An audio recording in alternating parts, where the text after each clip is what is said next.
All right, we are live for the Mike and Mario Show Friday edition. Excited to be back. Looking forward to connecting and covering some prior events as well as looking ahead as to what lies ahead. But before we do that, Mario, how you doing, my friend? Yeah, I'm doing well. And you, Mike? I'm doing well, my friend. I'm actually kind of excited. It's the weekend, so as Hmm. always, get a chance to unplug and relax a little bit. But before we do that, we gotta just cover some prior events and just talk our way through this nonsense. And based upon all the activity happening, a lot of things happening in the UK, but the energy sector should be the primary focal point for a lot of people because there's a lot of things going on behind the scenes that is starting to rear its head above water, and it happens to do with all the debt and margin calls and all types of things like that. So we'll get into that. But before I move forward as well, I want to welcome anybody to the community. Definitely make sure you share your thoughts, ideas in the chat, and we'll definitely get to those when we There's open up. low blood pressure as a question. Uh-oh, we'll start off with a Mario, question. have you ever visited the giant statue of the Son of Mary in Rio? I have. It's the Christ, the Redeemer statue. I've been up there. I went. I actually took my wife there Uh-huh. about 20 years ago when she first went to Brazil. Yeah. But it's the big statue of Christ. Yeah, Yeah. it's quite impressive up there. It's a great view.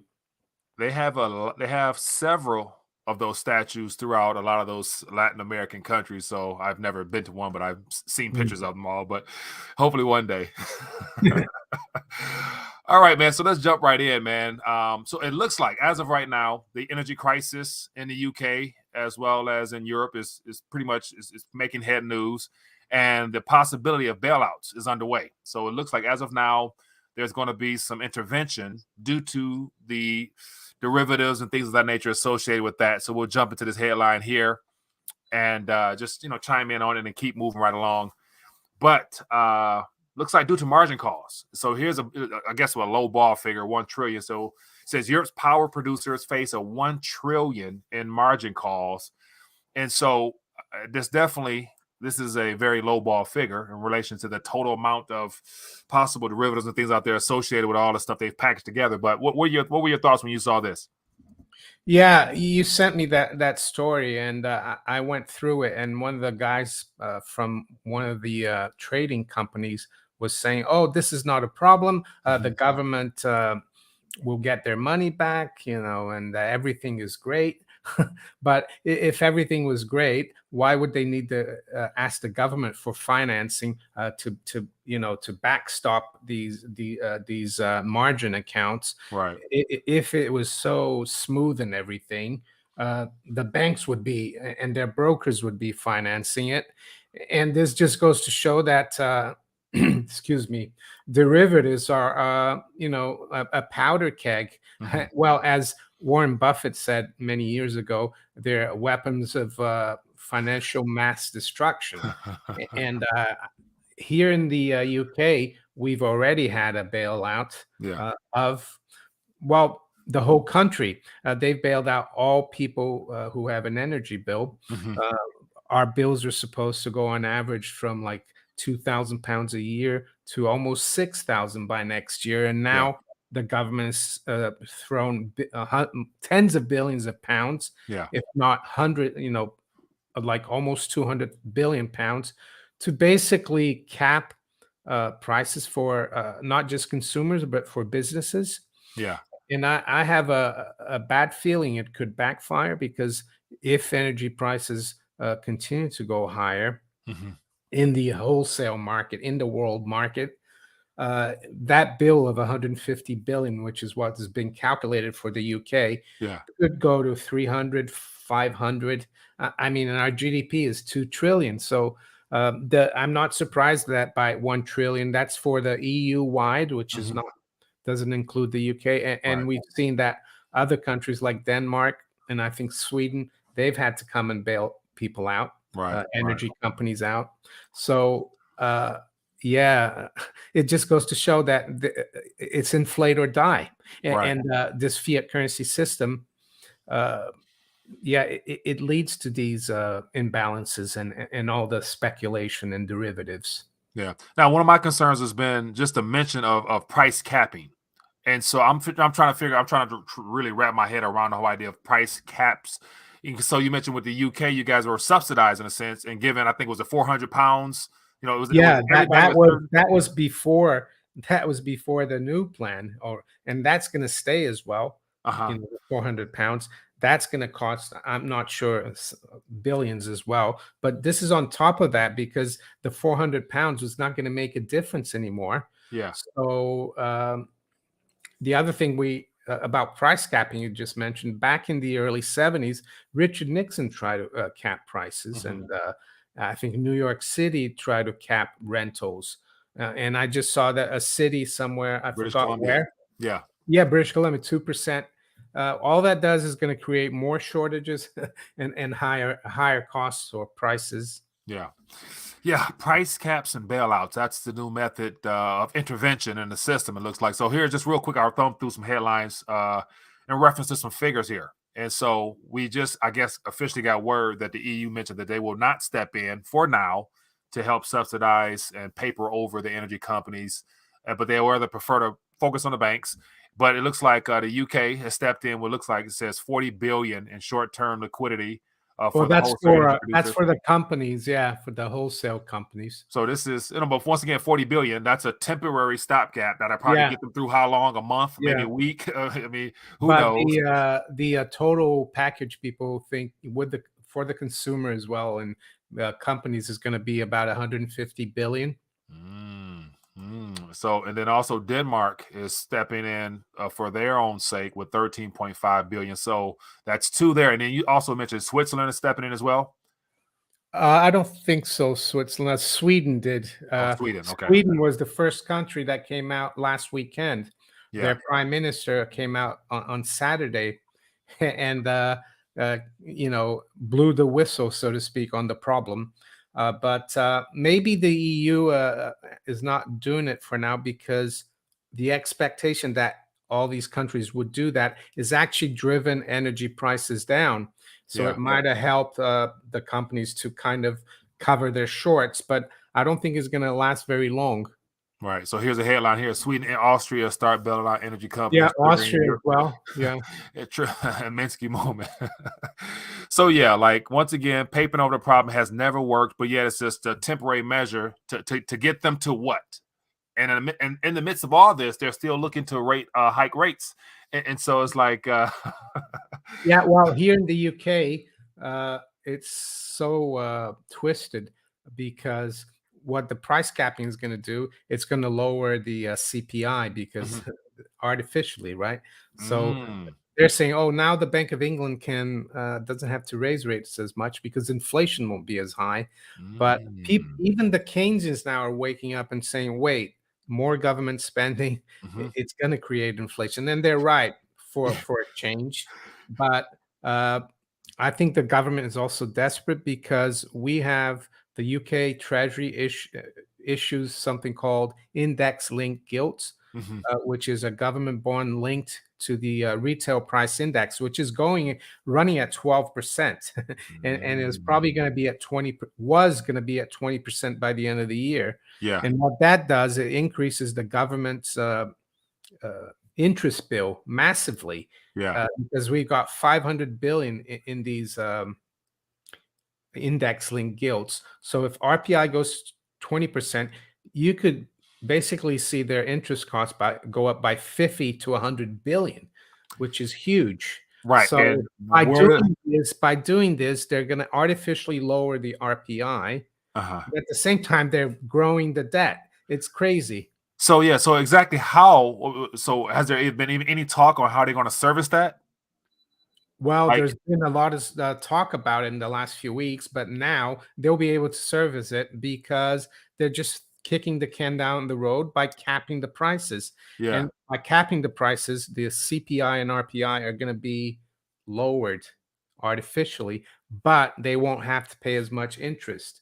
And Mm. this 150 bailout is supposed to be financed through taxes over 10 years. So they're just like, yeah, it's really bad solving a debt problem with more debt, and trying to keep prices down with more debt. Now, how will I saw? So I guess, what is it? Trust the new Prime prime Minister? minister or whatever. So Mm. how is so? I'm hearing they're going to try to begin fracking again and trying to Yeah. become, but once again, it won't be in time to do anything. Oh But yeah, this is going to take years. I right, mean, so it sounds good on the surface, but yeah, literally, like they're just playing games with this. Like it yeah, doesn't make sense one bit to me, but it's their way of trying. This is her big rally the country together. We can do this if we, come yeah. together. Well, I did an interview a few weeks ago with an MP actually, but he's now in the House of Lords, Uh-huh. Peter Lilly, and he was one of the only 5 MPs who voted against the Climate Change Act of 2008 Hmm. because he could see that it was going to disrupt the energy sector. They Yeah. focused on these renewables, and they might be interesting, but they have to be subsidized, wind turbines and solar, and they're not as reliable as fossil fuels or Yeah. coal or and yeah, he was one of the only 5 MPs, and I'm afraid for the last 14 years we haven't, as a country, uh, built the infrastructure or started, fracking or oil and gas, Yeah. and it's totally irresponsible, and it's coming home to roost. So Right. this thing about starting to fracking, there's also a lot of opposition here by the green people to Environmentalists. fracking. So it's not going to be easy. Yeah. Now, that's one of the benefits, I guess, of the previous administration here in the U.S., to where we were able to run on that, a couple years of, being energy independent and things of that nature, until all that was undone. And I don't see us going back, even as our strategic reserves are depleted. I of course, I can't help but think how all this is planned precisely for a much more sinister agenda, and we're going to find out how this plays out. But to piggyback on that, energy costs, overall cost of living, is still continuing to climb despite all the papering over and maneuvering and changing the rules of the game. So I wanted to mention briefly that little telegram, because I think this has a lot to do with it as well. So this is just a quick little excerpt from Doug Casey's Telegram page, but he puts out the possibility, or probability rather, of the agenda eventually boiling down to the confiscation of property if people can't pay their bills. And you mentioned the UK is not included in that. Here in the Mm, US, yeah. it's not the same way as well. Yeah, because utility prices, according to this report, in the UK is an unfunded liability, so they can't come after your property. Yeah. But it could indirectly lead to people losing their homes, because if you can't pay your utility bills and or food bills, and then you can't pay your mortgage, you Mhm. might end up homeless anyway. Right. So the point is, either your property will be seized from you, or just by sheer bankruptcy or something of that magnitude, you will lose it. And according to this list here of countries, he looks at just predominantly France, Sweden, the Netherlands, UK, Spain, whatever. And Romania apparently has it's written on the books to where utility companies can directly, through a bailiff, and does not need to have a judge decision, no other trial needed, can actually, take you out your house and basically take your house from you, type of thing. So I'm thinking like that's a different way of, making sure people don't own nothing, and they won't be happy with that Yeah, I whatsoever. mean Romania, yeah, it's not, it is a new European country. I'm not trying to denigrate it, but it's not really like an I'm not sure if it's that significant, Hmm. Yeah, but which is probably the case. But reason I mentioned it out, reason I put it out maybe Andrew Tate has to worry about it. there. Is He's that American. where he's from? But No, that's where. he's American, but he lives in Romania. Oh, okay. So I I follow think him, he's but all not right. as I much. think he's a few Ferraris and stuff like that. Let's keep moving. So let me get to the next subject matter. So out of just curiosity's sake, I am curious, because you mentioned before we went live about just the overall consensus of what's happening in the UK right now. And so, from an economy standpoint, how will this changing of the guard from the monarchy standpoint? Because we talked about this before, it being separate, but then an all inclusive at once. Like, how do you think this shift at all will impact anything? It doesn't even matter really, other than just tradition and stuff like that. Yeah, well, yeah, it is tradition, and I don't think it will matter, should matter too much, Hmm. policy wise or economic wise, because the monarch here is supposed to be apolitical, just like the queen was. She didn't really give her opinion on almost anything really. Hmm. She just did what she had to do as a head of state. But there are questions being asked about King Charles. I have to think about saying that because Hmm. always used to be Prince Charles. But yeah, because he in the past he's given out his opinion a lot about things, especially like the environment. He's attended the World Economic Forum, and he's known Klaus Schwab for decades. Hmm. So people are actually in the mainstream wondering, is he gonna, you know, shut his mouth and be like impartial. Yeah. But economic wise, yeah, there's the change of the currency and the coins. And we were speaking before, maybe they could use that as an excuse to phase out cash completely. Yeah. But I don't think they're going to do that. I Yeah. think they will bring in new banknotes and coins with King Charles head on it, Yeah. because people still use a lot of cash in this Right. country. So. And I would think from a legacy standpoint, even though we're entering very uncertain times from the global monetary standpoint, it's still from a family traditionary standpoint to have your own currency, like where your face is on the coins and everything like that is something they're going to at least give them that privilege before they shift into something Well, else. the thing is, it's not just the family; it's the country. It's the way some people say, well, why don't we become a republic here? And I think there are a lot of people who are pro would like that, but Hmm.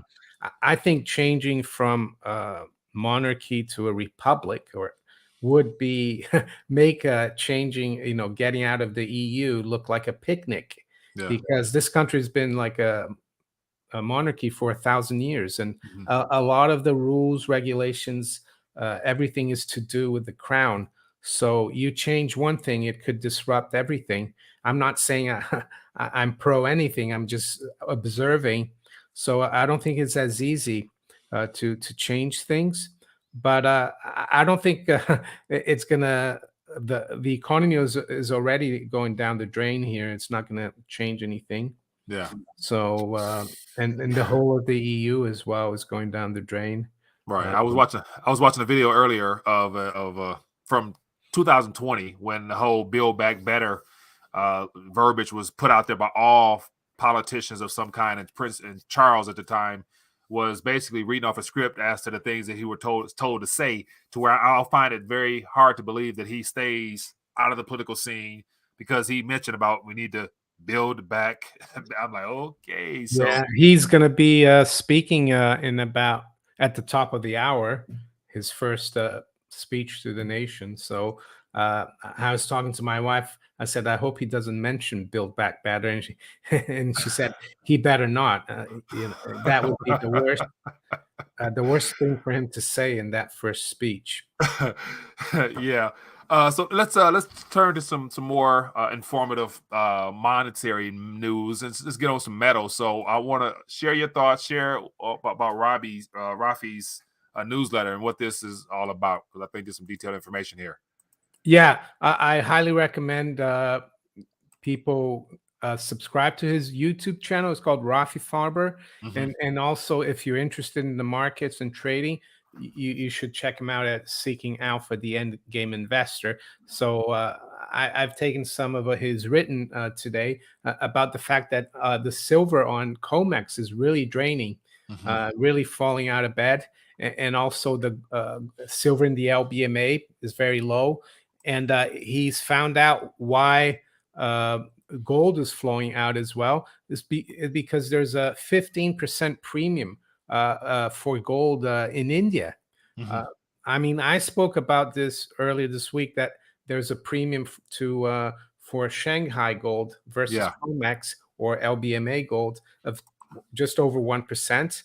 So I think a lot of the gold, though, is actually, he's right, is flowing to India, and that's a sign that the gold price in the West is for Indians is very cheap, and probably because we're throwing so much paper at it, the banks are, Yeah, and yeah, that's a good thing for us stackers, and people should continue to stack. yeah. Uh, and it looks like people continue to stack silver, and eventually that's going to put a rocket up the price. I think we're already seeing premiums for junk silver at the highest since the '08 crisis, around 40%. Now, I wonder, like with this premium that you're referring to out of India, how much does this have to play into the new exchange that they're setting up? Because they're trying to be basically a price setter for the East in a collaboration, I'm sure, with Russia and China as well. But I'm assuming that this just draws us closer to some type of event to where they're going to make an official announcement that in relations to having gold being Yeah, a part of the system sooner than later. And on I'm not top of that, sure. go ahead. I'm not sure whether this premium is real. I'm not sure if they have uh, s- gotten their international bullion exchange in India up and running, Yeah. but their spot price, their domestic price, seems to be higher. Hmm. And I agree with you. You got Shanghai. You're going to have Moscow Hmm. World. What's it called? Moscow World Standard, Yeah. and then you're going to have the Indian LBMA. I think a lot of gold is going to flow out of the LBMA. LBMA might become an irrelevance, or maybe just because now it's like the top dog. Maybe not an irrelevance, but it will be, you know, just one of the Right. exchange. It's going to be hard to continue to try to pull the paper game over on the rest of the world as far as Yeah. using the futures market as a price setting Oh mechanism yeah. because they're And dealing with yeah. physical over there and we're still pushing paper over Yeah. here, and it's going to be hard to keep that lie up. I think the drop in the currencies like the euro, the pound, and the yen, Yeah. and the Korean won is a reflection of that. Because if gold is flowing out of the heart of this currency, fiat currency system, and I would say the LBMA is a very important part of that. That's going to make those currencies become worth less and less, and eventually, I think the dollar is going to get hurt too.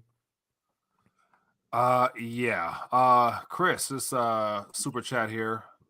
It says, what will happen to the price of oil if Saudi Arabia comes out says we will not be selling oil in Chinese yuan, yen, euro, rupee, rubles, and USD. Thanks. We will now be selling oil rather in Chinese yuan, yen, euro, rupee, rubles, and USDs.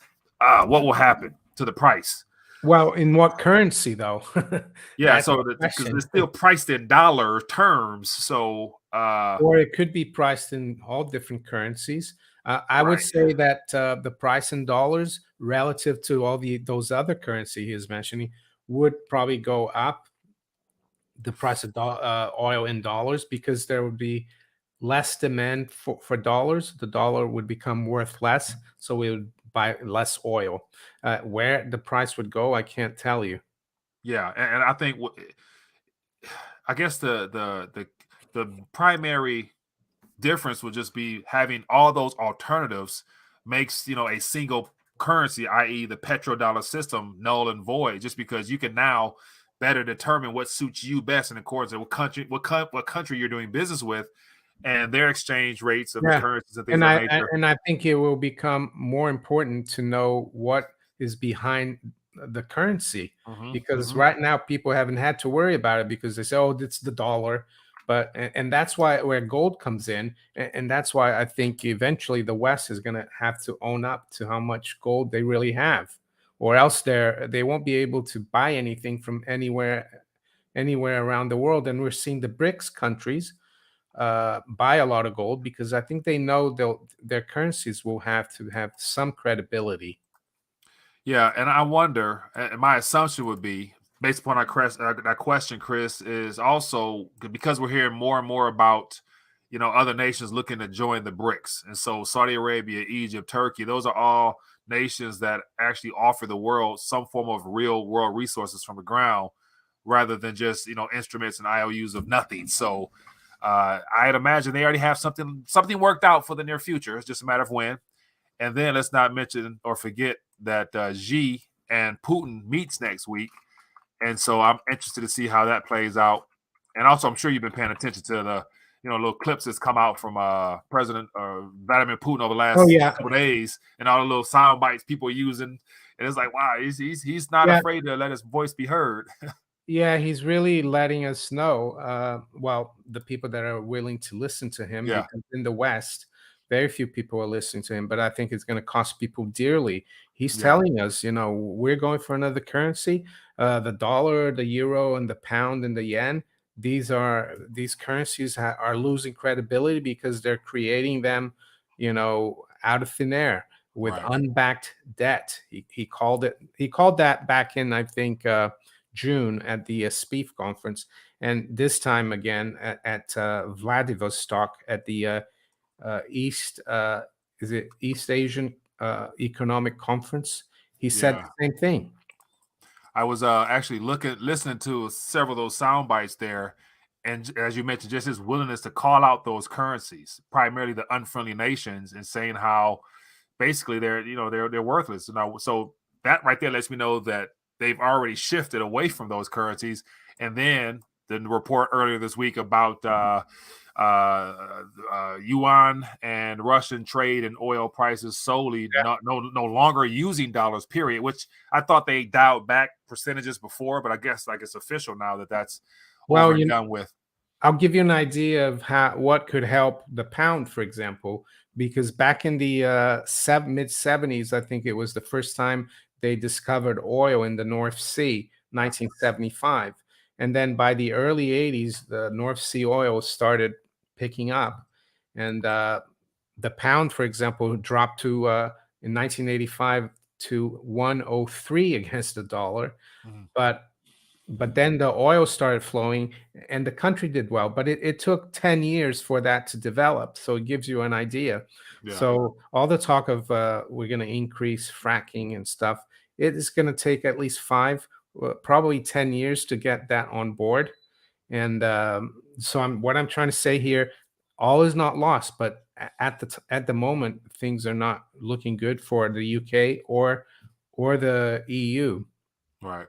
Right, and eventually the United States of America, just because we're not in a much better position than anybody else, other than at this current moment still having the reserve currency that the world is flocking to, as you know, everything else is based upon in price and dollar terms. But at some point, and I think after they announce or whatever is coming, things will definitely shift relatively fast. But here's a little headline from earlier this week. It says Russia's Gazprom is planning to sell gas to China in both rubles and yuan to shift away from the euro in this Hmm. regard here. So throw the dollar in there as well. And then there's another one. We'll see what happens with this one. But Putin and Xi plan to meet again as relations with the West fray. So you better believe every time they meet, it's usually an announcement following. And yeah, we'll see how that plays out. But let's get to some questions, I guess. We got a couple more articles here, but if you want, we can jump into some Yeah, questions. no problem.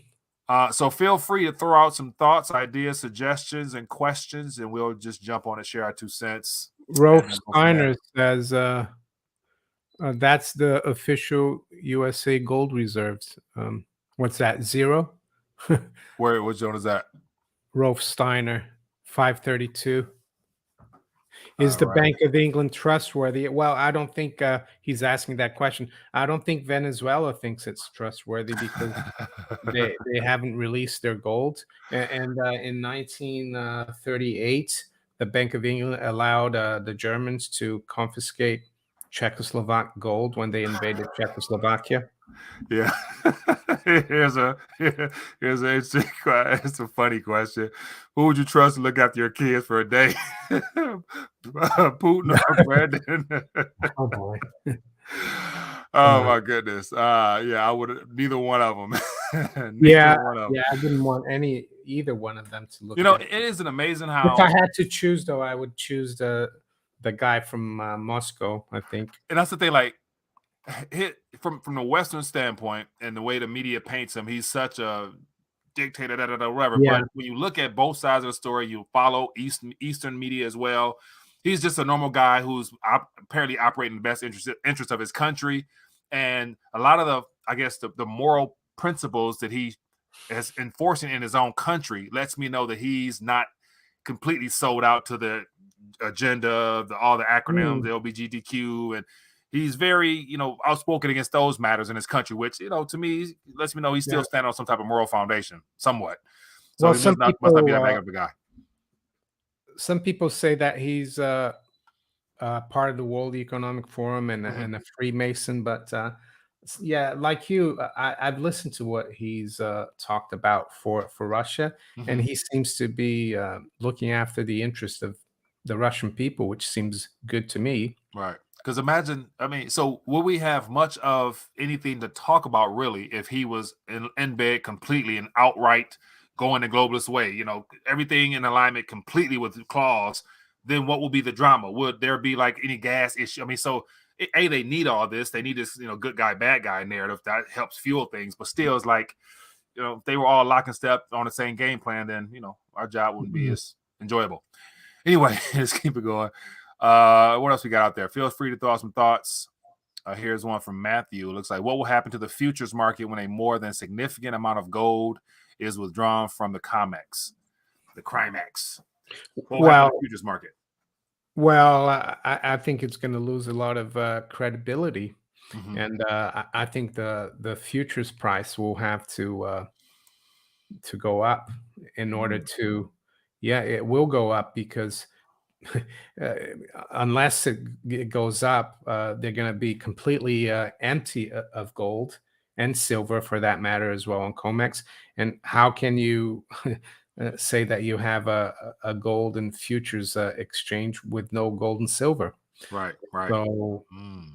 So they would go out of business mighty fast, or they would literally have to accept the actual free market price of those metals that they've suppressed for so long. Which, and as I always say, if every monetary unit, i.e., fiat currency, is held accountable in metal terms, then what will the price actually look like? I mean, shit, we don't even know. no. Oh my goodness, it'll be through the roof. What else we got out there? Uh, UK financial prep awakening too. Mike, when do you think the when, global financial reset event will be? My guess is next month. Um, I think we're witnessing it in phases right now. So, will there be a like an actual Friday bank holiday? We open up Monday or don't open up Monday type of event?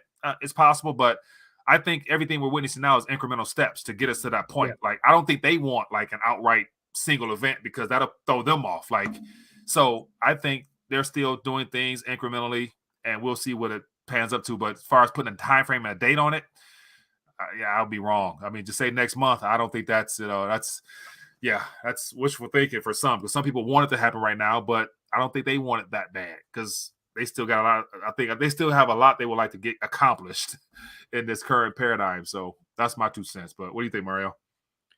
Well, I actually think June 17th, Mm-hmm. 2022 was when it started. Mm. Not for us, but for the rest of the world, non-West, with that speech Putin made in St. Petersburg at the SPIEF conference. Mm, yeah, Wh- I think that was the shot across the bow, yeah. and I think it will be remembered. And I spoke about that this week in one of my videos. It will be like August 15th, 1971, and Nixon closing the gold window. And I think back then, people didn't hear. They heard that, and I don't think the next day they said, "Oh, this is it. This is a complete end of the Bretton Woods." It took a year or two for things to evolve and people to realize how important it is. So I think it's already started, Yeah. and the West, of course, is trying to fight that, but it's already having impacts on our currencies. Look at the euro has come from like above 110, it's now below one. Yeah. The pound has dropped from above 120, it's almost at 114. Yeah. Um, and yeah, so Uh, back in 1971, for example, uh, after they closed the gold window, it took 2 years for all the currencies to float against each other because they still thought that they could keep the currencies fixed against each other, even though there wasn't any gold discipline.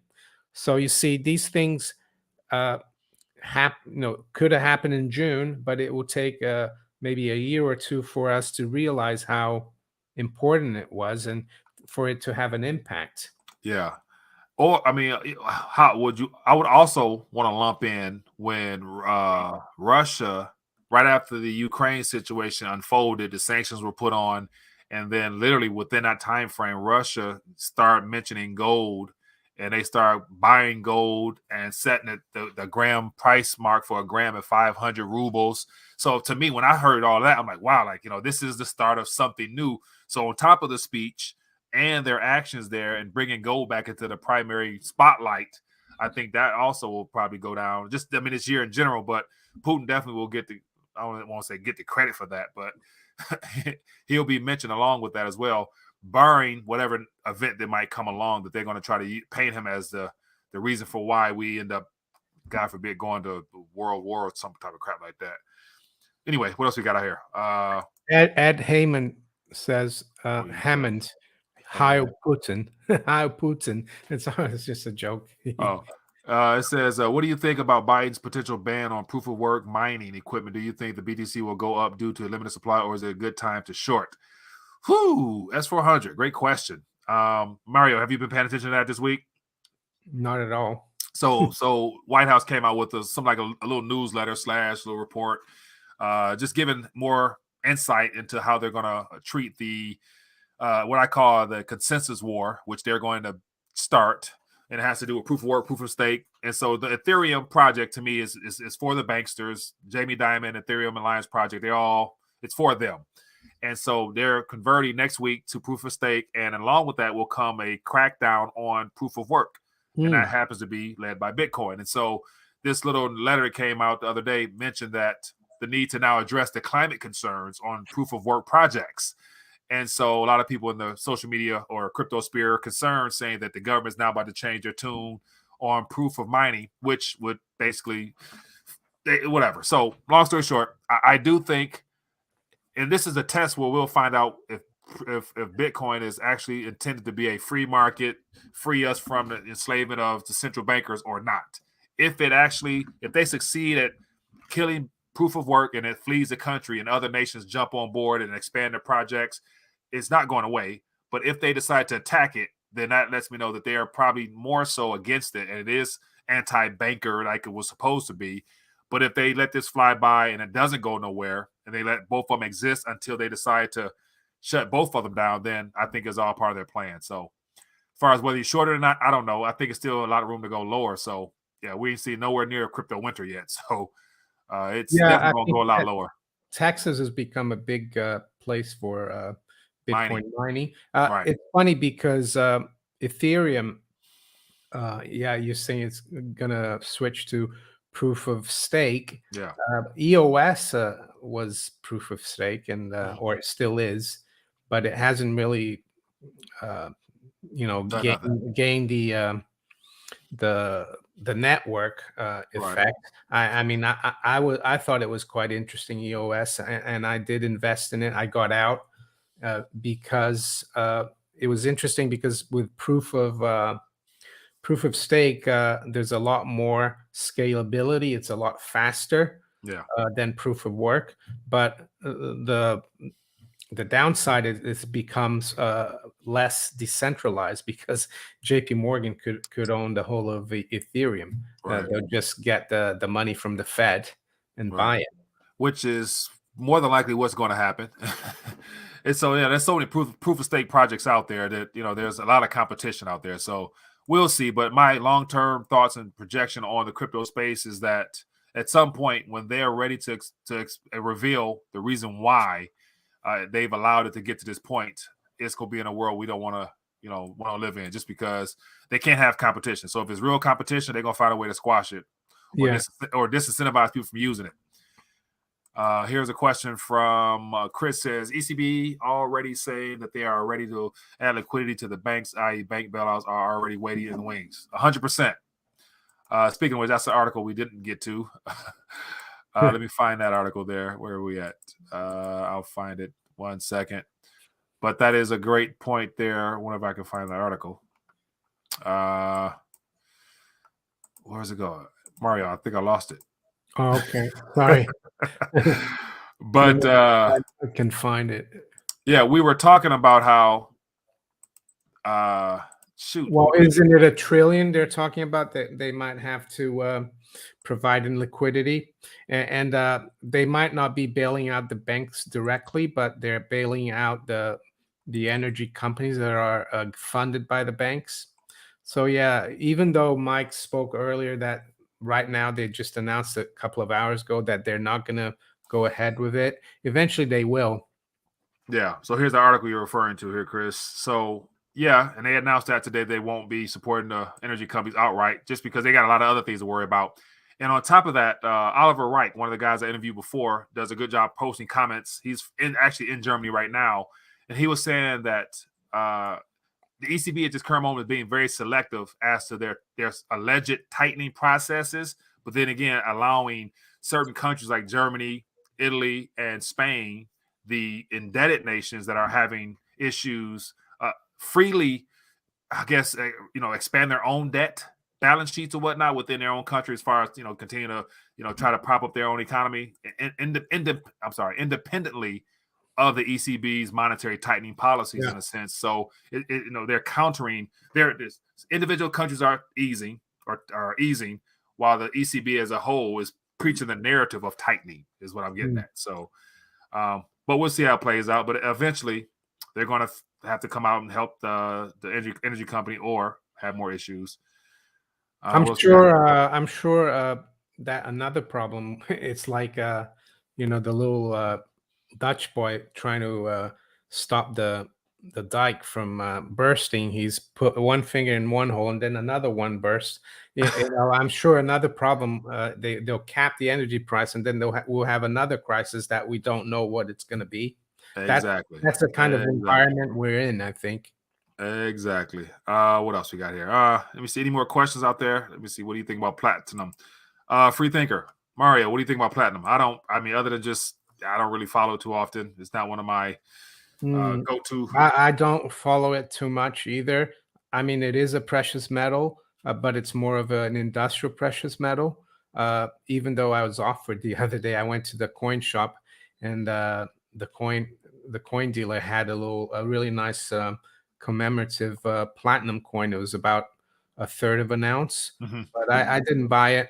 I saw someone tweet today that it's having a tough time. I don't know, breaking $900. Mm-hmm. I'm not sure. So I don't really have a view on Yeah. platinum, but I think it will do well eventually with all other precious metals and commodities as inflation continues over the next decade. Yeah. I do agree. Speaking of which, let me just before we get ready to dial back, gotta take a look at those metal prices just because. And so, as always, we got up almost to 19 silver, and of course it was a sell-off, and same with gold. So yeah. Well, we're still up on the day. This morning, gold almost got up to 1730, and then the U.S. comes in. Mhm. You see there at that around I don't know 8 a.m. 9 a.m. New York, and they Yeah. sell it. That's typical, but it's actually rallying back up, which is pretty good. So Yeah. I've got on my system right now, gold up $10 and silver up actually 30 cents Mhm. at 1881, which is not bad. Yeah. Aaron, here's a question for you. Mario says, "Are you worried about freezing this winter?" No, Straight and simple. no, it's funny because the UK or London, we are as far north as like Montreal or even more north than we're like our latitude is quite far north, but we have the Gulf Stream, so it never really gets it gets cold in the winter, but never really like sub-zero, and we Mhm. don't get much snow. But what we get here is it's very damp. But no, I'm not worried about freezing. I guess if worse comes to worse, you just have to wear more layers, Mhm. and we time our heat, our radiators and heating Yeah. anyway. Yeah. Here's a question. We'll make this last one. Says, what will be the first big Western country to fully collapse? I would say the UK, actually, Okay. financially. Really? because, Okay. because we've got so much debt, not just national debt, but also external debt. So if our bond yields start going up and our currency keeps going lower and government keeps spending, we're on our own right now. We're not part of the EU anymore. Even when we were in the EU, we are not part of the euro. Mhm. So yeah, I think the UK, maybe even Japan, though, the Japanese currency is Yeah. also, and they've got almost 300% government debt to GDP, even though that's mostly owned by the Bank of Japan and Japanese savers. So Yeah, we got people say Germany. Jim, yeah, Italy or Greece. possible. Oh, there's loads of them. Italy did already, I thought. So yeah, man. So interesting times ahead. We're about 45 minutes. Security dial back. It's always good to connect. Hopefully you guys got some value out of this live stream here as always. Good to connect and hear from the community. Manico64 on YouTube if you haven't. Now you know. Any last thoughts you want to leave us with, Mario, before we sign off? Last thoughts. You got me there. Well, yeah, just the usual, just try to do your own thing. Try Mhm. to switch off from a lot of what's going on, even though it's difficult. Yeah. And despite the fact that things seem crazy, uh, there's always opportunity in crises, Hmm. like the Chinese. I think the Chinese word for both are the same is the same. Yeah. So yeah, it's not the end of the world, and keep your head down and keep going. Yeah, exactly. And definitely, wherever you're located, enjoy this last remaining days or weeks or a month of good weather before the Oh yeah, cold hit, because that's it might true. get real cold depending on where you at. So, but no, yeah, enjoy the weekend, man. Have fun and just hug somebody, tell them you love them. Right now you never know how long you got. Unfortunately, I'm not sure if you saw that David H. Smith, one of the fellow Patriots in the gold space, I think passed away recently. So yeah, you never know how many days you got left. So enjoy every moment of it. And let you give hugs and kisses to the people you love, man. Anyway, be blessed, be safe, people, and continue to do what you know best. Get your weight up, get your calories up, and everything in between. Peace. Peace.